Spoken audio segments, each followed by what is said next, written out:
आपका हमारी आध्यात्मिक यात्रा में हार्दिक स्वागत है। आप सुन रहे हैं शिव महापुराण, जो सनातन धर्म के ही अनमोल ग्रंथों में से एक है। इस श्रृंखला में हम आपके लिए ही इस दिव्य ग्रंथ के प्रत्येक अध्याय का शाश्वत पाठ प्रस्तुत करेंगे। आइए इस ज्ञान और धर्म की ही यात्रा को आरंभ करें। भगवान महादेव की महिमा और उपदेश से ही सजी इस पावन कथा के साथ ही ओम नमः शिवाय। 27वां अध्याय श्री पार्वती के गौरी देवी के रूप में शिव लाभ। मुनि बोले कि जब इस प्रकार से गिरिवरात्मजा देवी ने दिव्य गौरी शरीर धारण कर लिया और मंदर पर्वत में ही स्थित अपने स्वामी को ही देखने गई, तब उसके द्वार पर ही स्थित गणेश जी ने क्या किया वह कथा हमें सुनाइए। भाई बोले कि वह आनंददायिनी सब कथा तो हम नहीं कह सकते, परंतु जिस परिणय युक्ति से शिव जी ने उन्हें अपनाया वही कहता हूँ। शिव जी को तो देवी का आगमन ज्ञात हो ही गया और उन्होंने ही पहले से ही सब गणों को ही सावधान कर दिया था कि जिससे कि वह संग्राम से रहित किंतु द्वारपालों से संकित प्रवेश करती हुई उन शिव जी को देखने लगी। शिव जी महल के भीतर गणेंद्रों से नमस्कृत हो रहे थे। उन्होंने ही निकट जाकर शिव जी को दंड प्रणाम किया। वह उठ भी न सकी थी कि शिव जी ने भुजाओं से ही ग्रहण कर उन्हें हृदय से लगा लिया।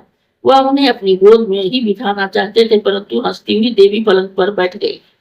तब शिव जी ने ही बलपूर्वक उन्हें अपनी गोद में बिठाया और वही पुरानी बात आरंभ की। शिव जी ने कहा कि हे सर्वांग सुंदरी, क्या वह तुम्हारा पूर्व दशा व्यतीत हो गई कि जिसकी कोप से कुपित तुम्हें समझाने की कोई उपाय न चल सका?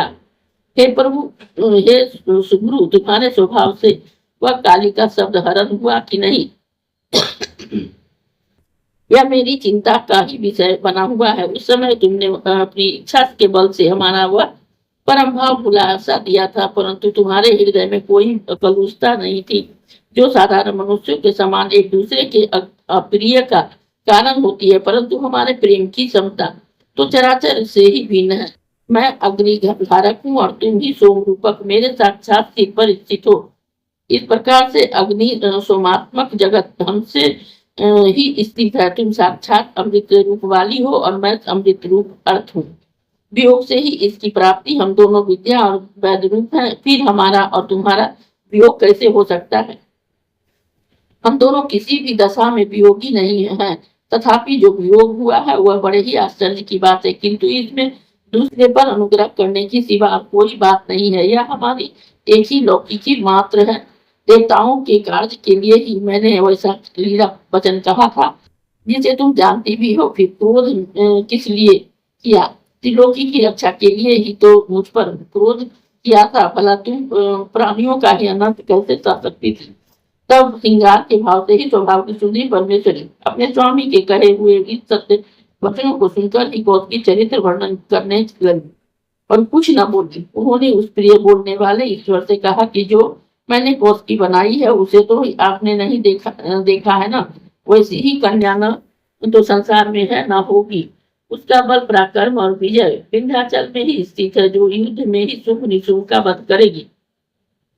इतने में उसकी सखी ने वह व्याघ्र को लाकर भी वहां खड़ा कर दिया, जिसे देख देवी ने फिर कहा कि हे देव, मैं एक यह भेंट भी लाई हूँ। यह व्याघ्र को तो देखिए कि इसके समान मेरा भक्त कोई नहीं है। यह मेरे ही अंतःपुर में द्वार पर ही नंदी की आज्ञा से रक्षक चिन्हों से विभूषित कर वहां प्रेषित कर दीजिए। महादेव जी ने वैसा ही किया। वह शशि शेखर कीर्ति के गौरी देवी को सारे दीप आभूषण प्रदान किए और इस प्रकार से कैलाशपति चंद्रमौली ने गिरजा गौरी को ही गौरवपूर्ण और सब प्रकार से ही मनोहर कर अपनी बगल में बैठा उसके ही श्रेष्ठ अंगों से अनेक प्रकार के आभूषण पहनाए। इस अध्याय के श्रवण हेतु आपका हृदय से धन्यवाद। हम आशा करते हैं कि शिव महापुराण की यह दिव्य कथा आपको आध्यात्मिक शांति और गहन ज्ञान प्रदान कर रही होगी।